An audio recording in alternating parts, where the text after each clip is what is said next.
So, The Last Jedi. Okay, so Star Wars Celebration has just ended, and it's been a whirlwind 4 days. There's a lot of stuff to take in, but I think we need to talk about that teaser trailer. I'm not really sure where to start though, because like there's so much stuff that's been crammed into just 2 minutes without revealing any of the plot points about the movie, that perhaps it's impossible to speculate what the storyline could be at this moment in time. But it's Star Wars, man. It's Star Wars. It's Episode 8. It's The Last Jedi. And of course, okay, to cap it all off, let's work our way backwards then, or at the very least from what was the most interesting bit to probably the least interesting thing in all of it. And the most interesting bit was by far when Luke Skywalker says, "I only know one truth. The Jedi must end." And like, whoa, it's like, okay, when that bit came out, I was emotional. I couldn't process it at first, because like there's a lot to take in the trailer, and then this is on top of all of that. That's like the ending line, and the battery's starting to go on this thing. But yeah, it's there have been lots of op-eds and essays written over the years talking about how the Jedi as a practical ideology just don't work, and if that isn't a metaphor for not mixing religion into politics, I don't know, right? Or into governance, I don't know. It's up to you guys to draw that kind of conclusion. I agree, but like, for Luke to come out and say that and say, yeah, the Jedi need to end, then we're gonna have something new, we're gonna have something different. And what's that gonna be? Is it the Last Jedi, the beginning of the Jedi? No? Or the Jedi? I don't know. But it hints, if you guys see the poster, which you can just see I'm not sure which side of the screen it's on, but the poster sort of drops hints that if Luke is supposed to be the embodiment of the light side right now, and Kylo Ren is the embodiment of the dark side, and you have Rey there in the middle with her blue shifting into red lightsaber, supposed to embody the balance that the Force, or should I say like the beginning of a deeper understanding of the Force. That's how I see it, because when Luke says, when he asks Rey, it's like, what do you see? It's light and darkness and balance, and Luke is like, it's so much bigger than that. And this is something that was hinted in the Legends books, where they talked about how the Force, the Jedi and the Sith were not the only Force practitioners in the entire universe, right? You had the Dathomiri the Night Sisters, right? The Witches of Dathomir. You had the Angti, right? And then you had the Falanasi, and you had the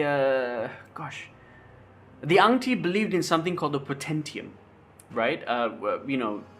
That was their name for the Force, right? The Falanasi also, just co-opted Luke's name for it at the time, called the Force, right? And Luke's mother was supposedly a practitioner of the Falanasi, but this was before the prequels came out, so whatever, right? But none of these other codes, except for maybe the Night Sisters, who sort of were proto-Sith or Darksiders, if you will, none of these other codes of Force-sensitive orders or collectives had a very distinct light and dark view of the Force. They always viewed the Force as a whole, right?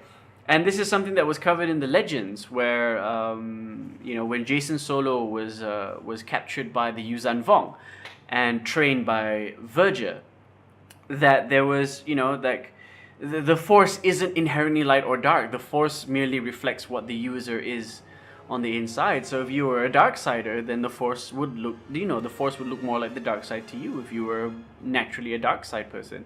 And if you were a light sider, then the Force would naturally look more light side to you more than the dark.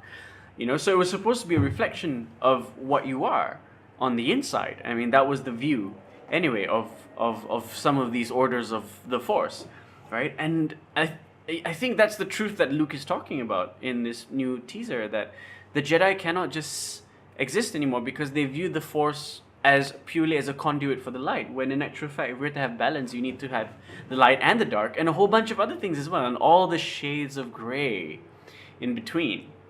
Now I've seen the term, gray Jedi being thrown around. I don't agree with it because gray Jedi implies it's a toned down version of the Jedi teachings, which, as we all know, probably don't work in the real world, right?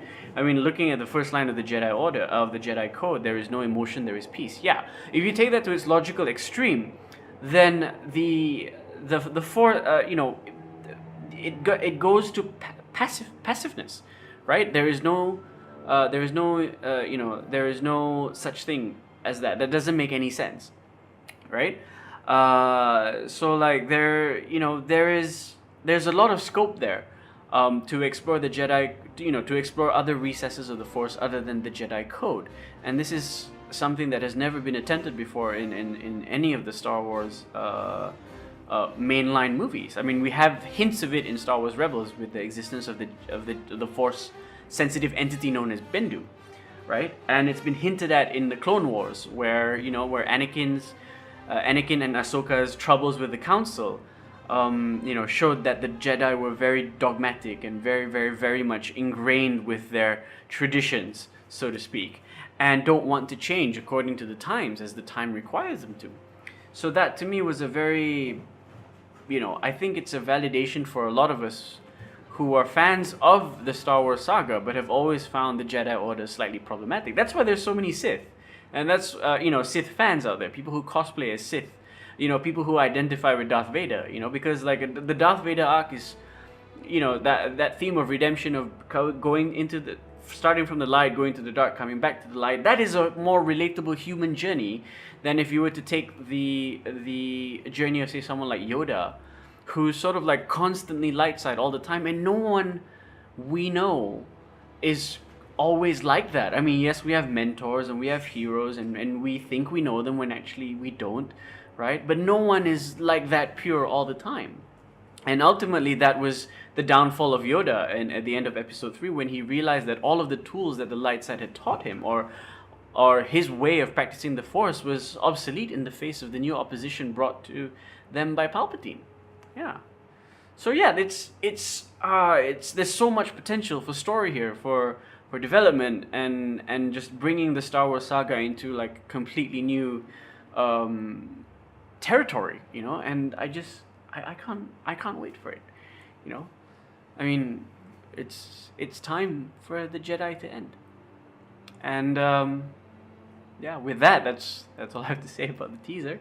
What do you guys think about it? Let me know in the comments below. And yeah, I'd love to hear from you guys. Peace out. May the Force be with you.